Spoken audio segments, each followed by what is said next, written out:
that you never demanded nor asked for anything in return. Just that you were happy and being yourself was the only currency that was ever exchanged.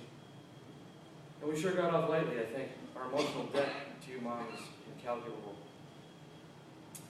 Many of you read her obituary last week in the Stanford Advocate.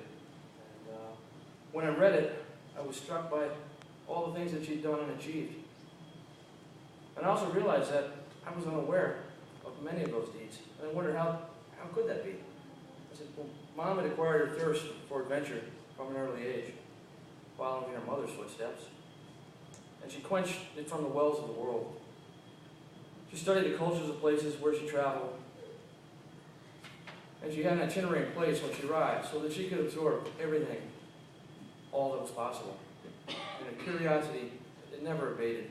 Even as her time was running out, she took great pleasure in watching travel documentaries about the few places, the very few places that she'd ever failed to see, trying to leave no stone unturned. In the last couple of weeks, since Mom passed, I looked at her manner of doing things, and I juxtaposed them to mine. And I thought how different we were, yet the lessons learned and the lessons yet to come still abided me. I'm impatient. She was not. I have an acerbic tongue. She spoke like an angel. I find fault. She finds silver linings. Her glass is always half full. Mine, well, not so much.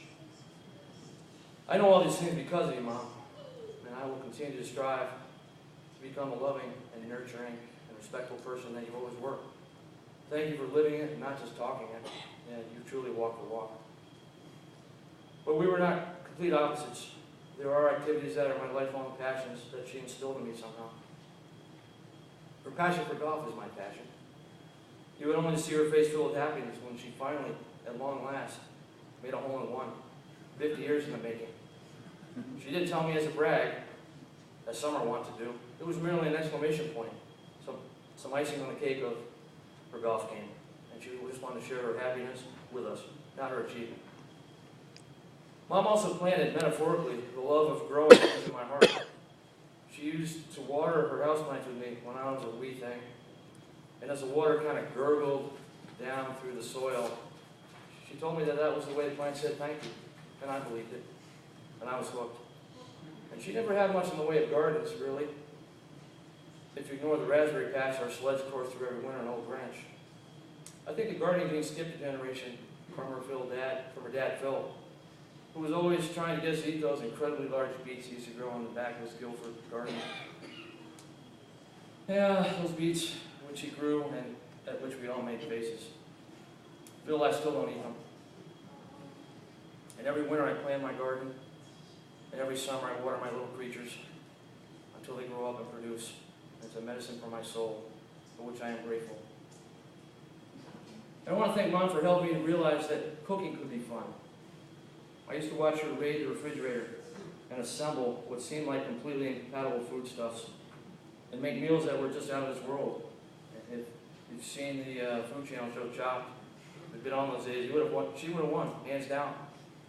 I think back to holding my Betty Crocker Kids Cookbook, dog-eared at the French toast page, and she would clean up my mess after I was through and eat my progeny and tell me that it was the best ever.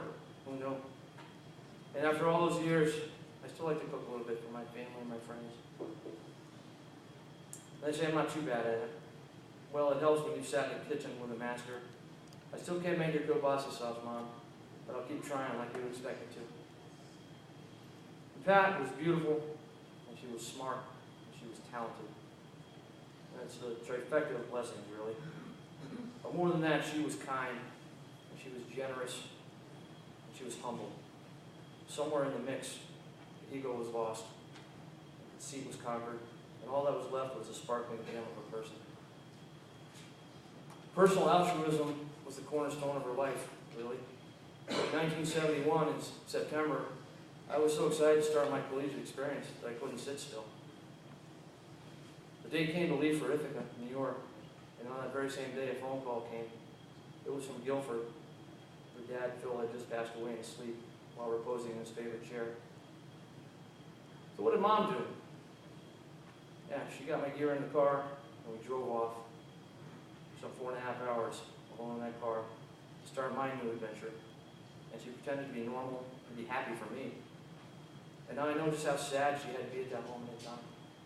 But we really didn't talk about her personal loss. It's about what my future portended, or what I needed to do. Wow, who does that? That's just one example out of many. Even in her illness, her biggest concern was that she was becoming a burden to others. There was never a complaint about how crummy she might be feeling, never an utterance of how unfair this might have been. Mom, you were and are our rock. We miss you deeply, and we will continue to try to emulate your style and grace. It won't be easy. You were not a mere parenthesis in life. You were the genuine article. And I know you'll help me with that all-in-one now. In closing, I found some words that are kind of a solace to me when I feel the emptiness from her passing. I'll just read them to you. Say not in grief that she is no more, but say in thankfulness that she was. A death is not the extinguishing of a light, but the putting out of the lamp, because the dawn has come. Thank you.